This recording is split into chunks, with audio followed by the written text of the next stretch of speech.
Bad people don't always have time to run away when karma hits them hard. Imagine Calla Monroe getting down on her knees to save Rex, a dog who is bleeding, and carefully bandaging him like a trained doctor. Marcus, the owner of the cafe, suddenly erupts in anger, throwing champagne in her face and yelling, "You're nothing but trash! Leave this place!" But just as Marcus waves his hand to hit Calla, a military truck crashes into the cafe, making a very loud noise. After that there is a second, a third, and a fourth. Have you ever seen luck show up at just the right time? Tell me about it in the comments below if you have. I can't wait to hear it. The clean windows of the Golden Elite Cafe let in long morning shadows. This was where Manhattan's richest people went for coffee and to see and be seen. This place lived on being exclusive. It had an air of superiority about it and served coffee that cost more than most people could make in an hour. Calla Monroe, who is 27 years old, worked behind the shiny espresso machine. She was quiet and got things done quickly. Her thin body was hard to see against the gold fittings and marble countertops. She had a simple knot in her brown hair, and her worn-out uniform hung off her small shoulders, making her look even weaker. The only strange thing about her was the scratched and worn-out black military-style watch she wore on her wrist. It made you think of a story she never told. Marcus Thornfield, the owner of the nearby cafe, looked over his land with the haughtiness of someone who had never done anything in their life. He was 34 years old, tall, blond, and dressed in a very expensive suit. He wore his money like armor. Marcus's father left him the cafe and a trust fund, so he would never know how important it is to do honest work.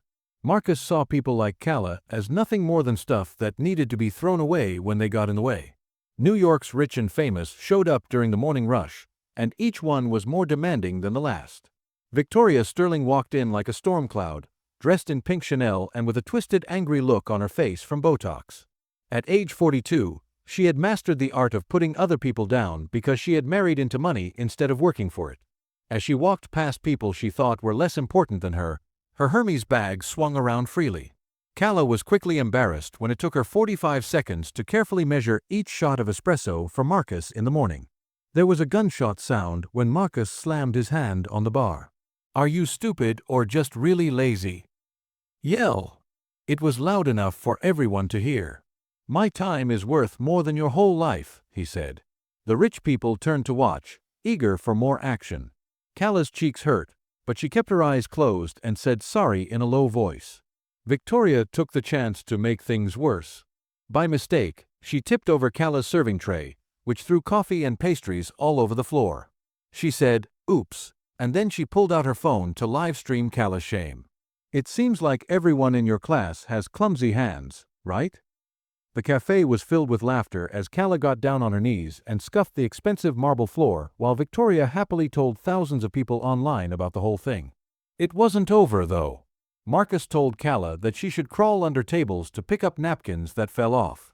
"Down on your hands and knees, where you belong," he said with a sneer as he watched as 25 rich customers laughed and filmed the scene. Because Victoria was commentating live, the cafe turned into a mean place to watch sports. The last straw was when Victoria shared an edited video of Calla being made fun of to upbeat music with the caption, "When the help forgets their place." It got 30,000 likes and thousands of mean comments in 30 minutes. Marcus introduced Calla to the crowd in a dramatic way as our morning entertainment. People threw coins at her feet and yelled, "Dance for your money!" As Calla stood in the middle of the circle, her eyes started to change. She was holding on tight to her strange black watch. Something different moved beneath her sad eyes, someone who had been through real darkness and come out stronger. "Not yet, not yet," she whispered to her watch. The screen flashed for a moment with the word, "Signal ready," but no one heard her. Fate stepped in just as the morning's cruelty was at its worst. Outside, loud tires and broken glass caught people's attention. A black Mercedes hit an old man in a wheelchair and his service dog, throwing them all over the place. Once a regular at the cafe, the driver quickly drove off, leaving behind blood and broken glass. Tom Rodriguez was lying still on the cold ground. He was 68 years old and had been in the Marines. He had seen more violence than most people, but this time he was caught off guard. His wheelchair was bent, and a purple heart pin was showing through his Marine Corps cap that had fallen off. His loyal German shepherd, Rex, was crying out in pain next to him. His service vest was torn and he was bleeding. In an instant, Calla smashed through the cafe doors and knelt down next to them. She stopped crawling and started moving with precision and professionalism, which was very different from the shy waitress who had been moving around earlier.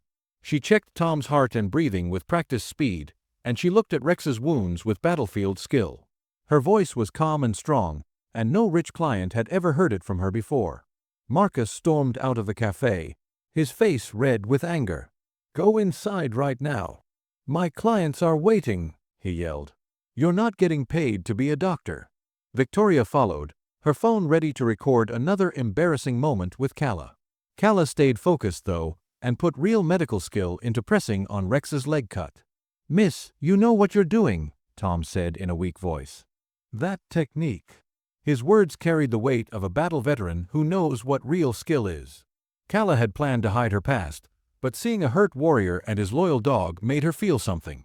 When Calla didn't listen to Marcus's orders to stop and go back inside, he lost it. As she knelt next to Rex, he poured champagne over her head and yelled, "You're nothing but trash." "Garbage goes in the trash," the crowd yelled, recording every moment of what they thought was her just penalty. Marcus told her, "Right now, choose between your job and that worthless mutt."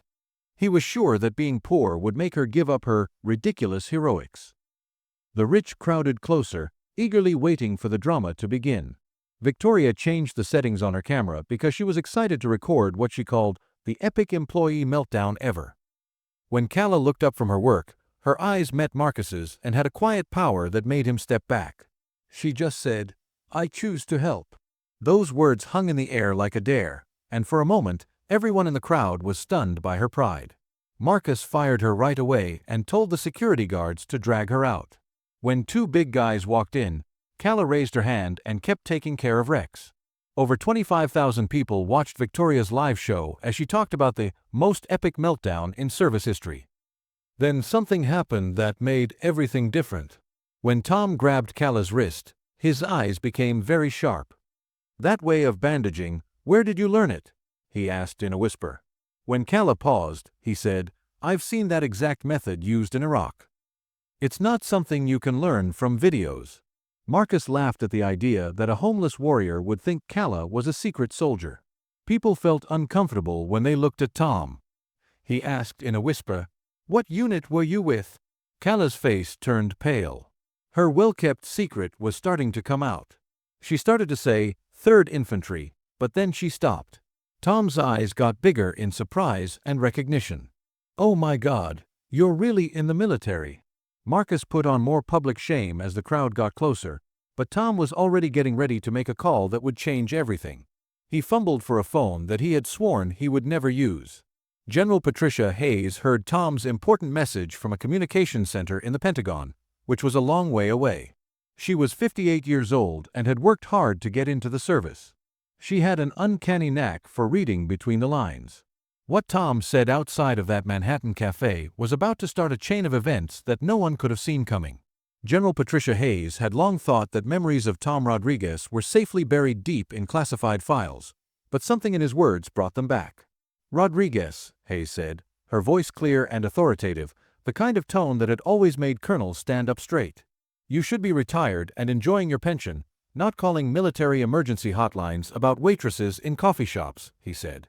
But as she spoke, her fingers sped across the keyboard, getting to databases that required the highest level of security clearance.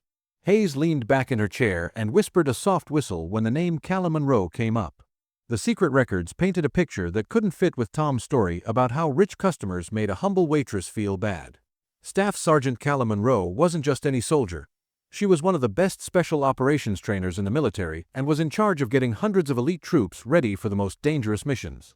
Her training record showed that none of her units had been hurt, which was such an amazing feat that the top government officials praised her. In an urgent voice over the private line, Tom said, "They're treating her like trash, but she's just taking it. Those hands. I saw her work on my dog. They've already done this. Real trauma medicine, not that nonsense." "You learn in first aid class," Tom insisted, and his conviction was strong, like a battle veteran finding real skill in a place they didn't expect it. Before Hayes looked any further into Calla's file, She felt a familiar stiffness in her chest. It was a secret that she found out about the classified event that ended Cala's service career so quickly 3 years ago.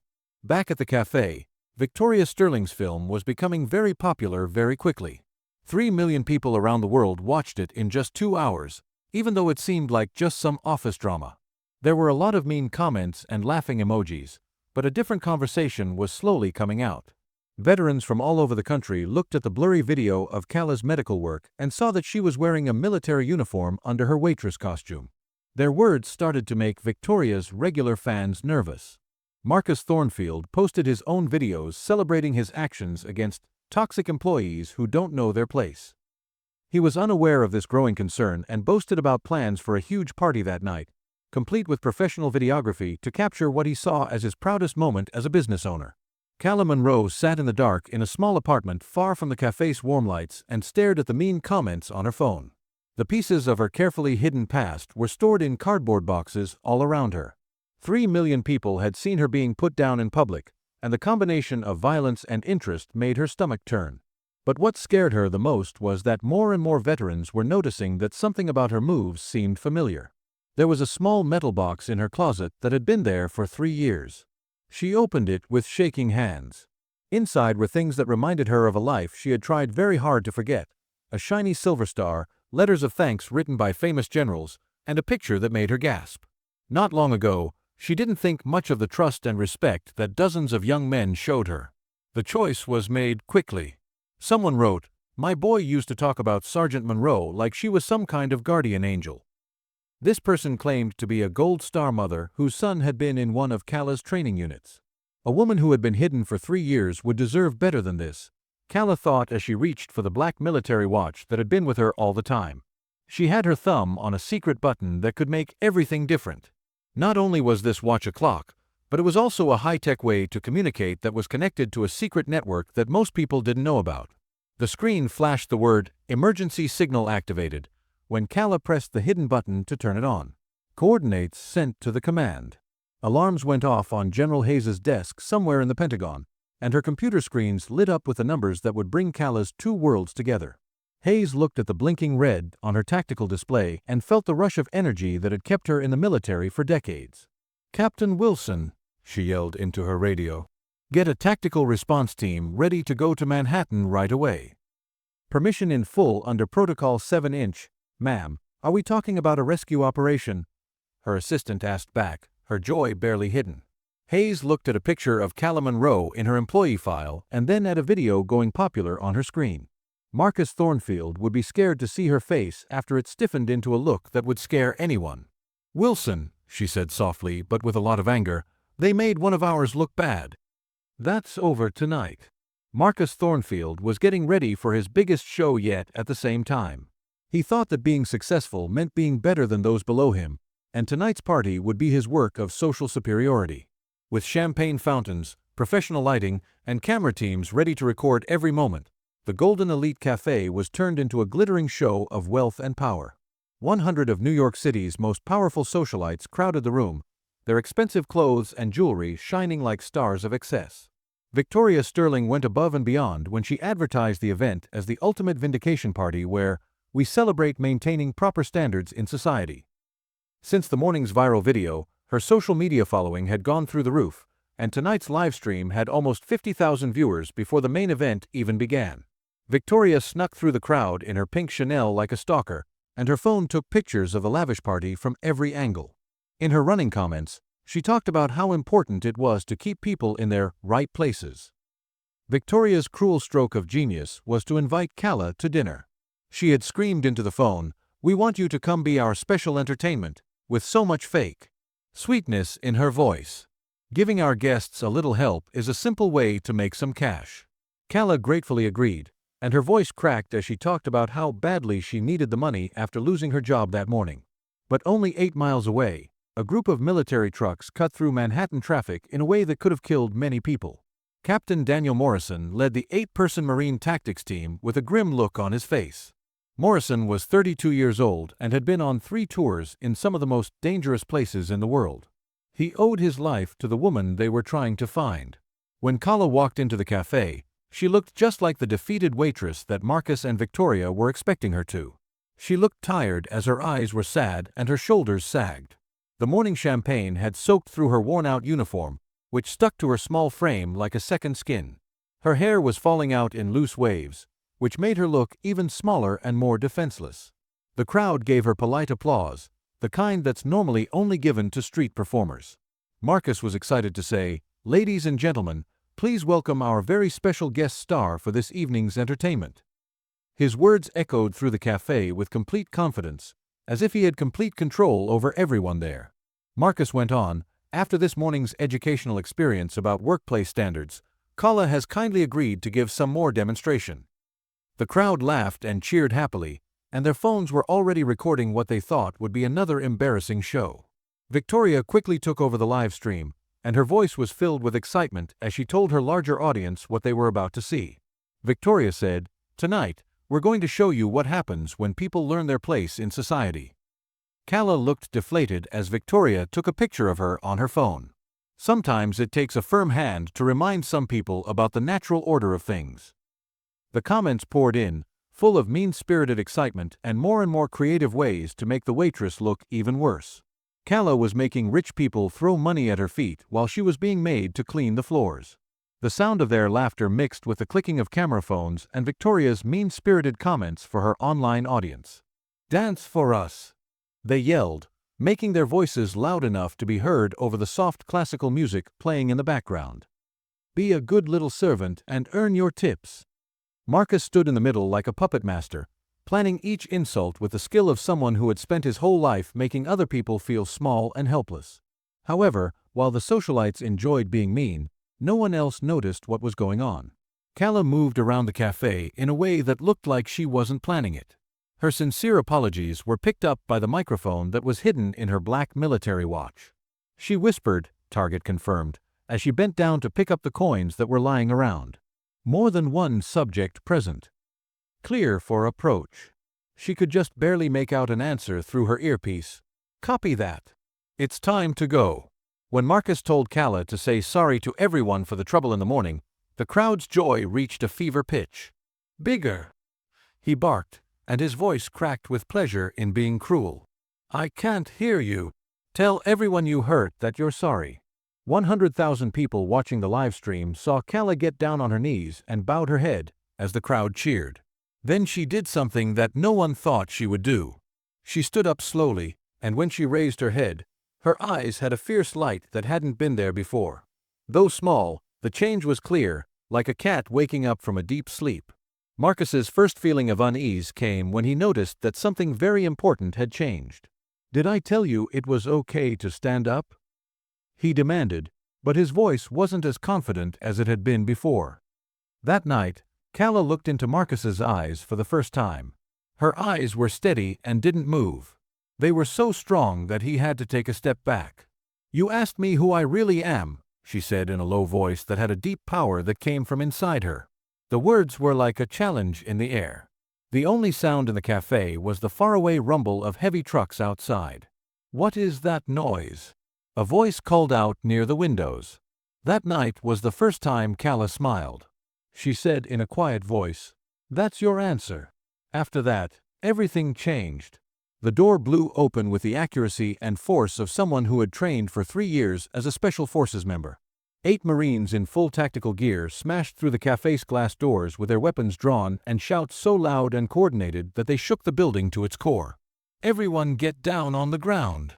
As the wealthy people of Manhattan fell to their knees in fear, champagne glasses broke.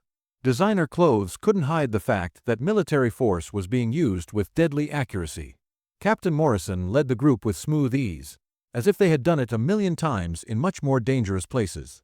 While his team watched the outside like a single dangerous machine, he looked around the room for threats. The socialites who had been laughing and recording moments before were now hiding behind tables that had been turned over, forgetting their phones. These armed professionals were in charge of their well-organized world, and their money and status didn't matter to them. The sound of Morrison's voice cut through the chaos like a sword. Everyone looked at the woman who had been made fun of just minutes before. Kala Monroe was no longer the broken waitress who begged for food scraps, though. She was in the middle of the room and stood tall. Her confidence came from years of being in charge and having a lot of experience. Some people rubbed their eyes as they tried to figure out how to connect this powerful figure with a weak person they thought they knew. "I hear you, Captain," Calla said clearly. Her voice had the power of someone who had made life-or-death decisions under stress. "What's your report on things?" The short exchange shocked everyone in the room because it showed a conversation between two military experts who were fluent in the shorthand of combat experience. Victoria's livestream had grown to include 75,000 watchers, who all stood there in shock as the cruel entertainment turned into something much more serious. Marcus Thornfield stood still, his face changing between shock, confusion, and growing awareness. He stuttered, "This is some kind of mistake." His voice cracked. "She only works as a waitress. Nobody." When he looked into Calla's steady eyes, he felt a chill go down his spine and his words stopped. The voice of Captain Morrison filled the room with firm command. This woman trained more than 800 Special Forces agents over the course of her long and distinguished career, he said. Through her knowledge and hard work, she has saved many American lives. This country gives all of its military heroes the same amount of respect. As people shook with fear and shame, the only sound that broke the quiet was the sound of expensive jewelry hitting the floor. The news hit like a punch. Many people gasped out loud as they realized how bad their mistake was. Victoria's life on social media started to fall apart right then and there. People from all over the world sent her stream comments about how angry they were that a decorated warrior was being abused. People quickly stopped subscribing to her channel and shared the video with angry comments, which caused her number of followers to drop sharply. Calla spoke up. Her words were heavy with 3 years of hidden pain and power she had worked hard to gain. "You threw money at me like I was trash," she said calmly. Her voice was so emotional that it made many people cry. "You laughed at me when I tried to help a veteran who was hurt and his service dog. You liked nasty people as entertainment and thought my service to this country was something to be ashamed of." The effect on his mind was instant and terrible.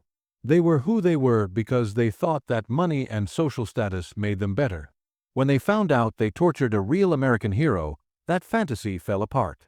Victoria's hands were shaking so badly that she could hardly hold her phone as she watched her carefully planned life fall apart in front of people around the world who were laughing at her instead of with her. Captain Morrison spoke straight to the live stream, and his voice was full of moral conviction. "She risked her life to protect the freedoms you take for granted every day, and you just saw rich people treat her badly," he said. "Sergeant Monroe taught the guards that watch over you while you sleep. And this is how you thank her for her help."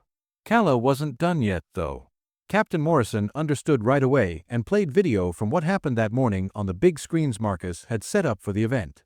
The crowd stood there in shock and silence as they saw themselves cheering as a wounded warrior and her service dog were abused. They could hear their own voices calling for more cruelty and shame. There was no denying the proof, and many people started crying out loud as they faced the truth of what they had done. Marcus screamed in fear as he desperately tried to get back in charge. He yelled, "I didn't know.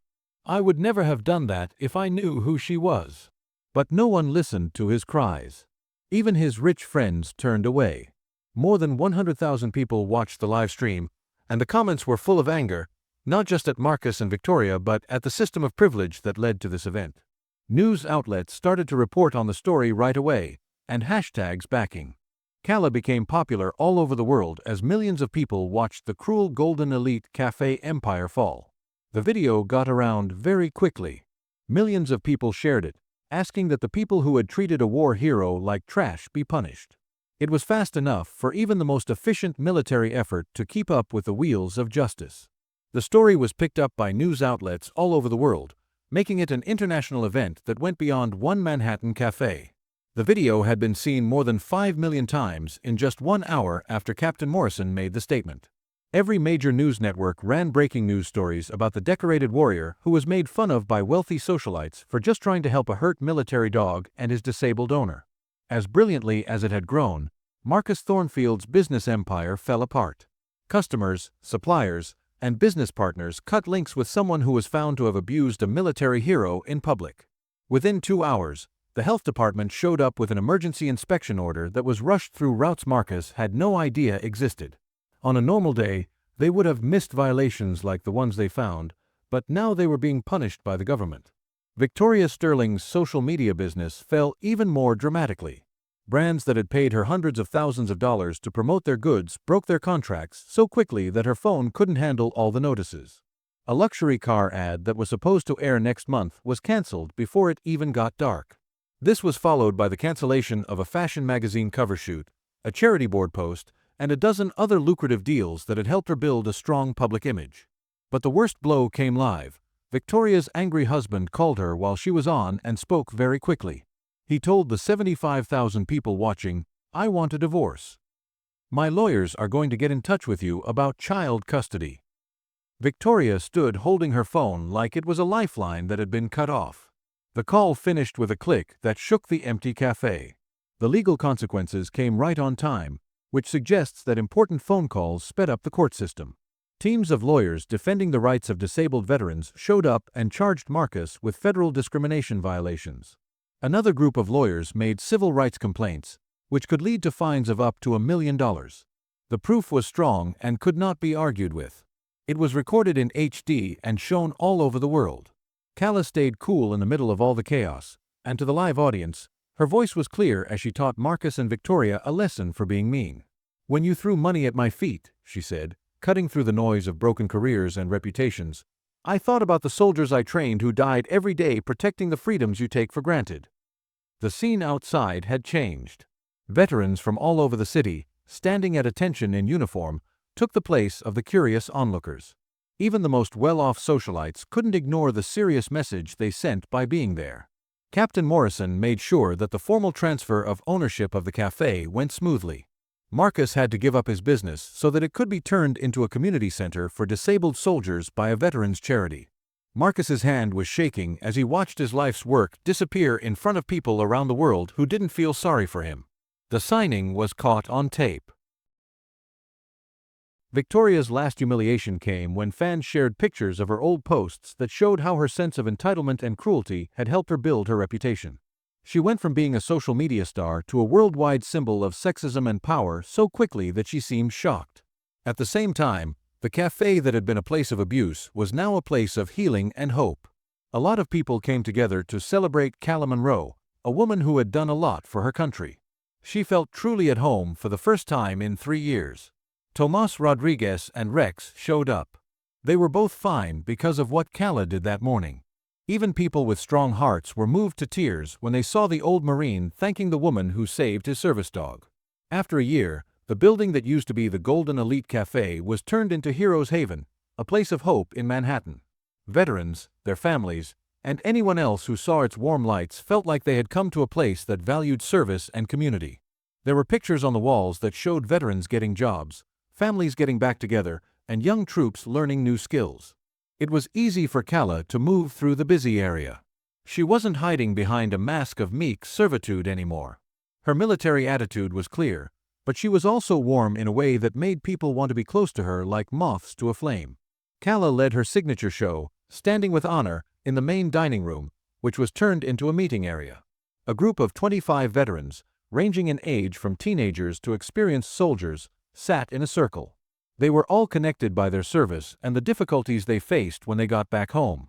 Calla began, "Today we're going to talk about respect." Her speech had the authority that comes from having lived through it. A young Marine put up her hand with worry. "When people didn't know who Sergeant Monroe really was, did they treat you badly?" Calla smiled softly.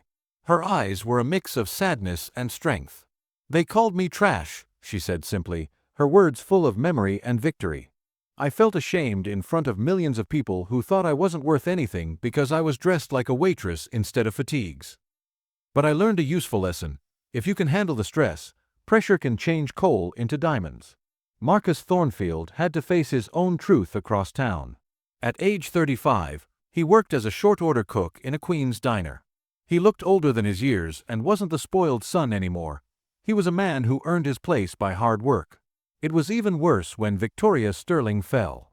Now that she was working in a store in New Jersey instead of designing clothes, she wore her new life with a quiet pride.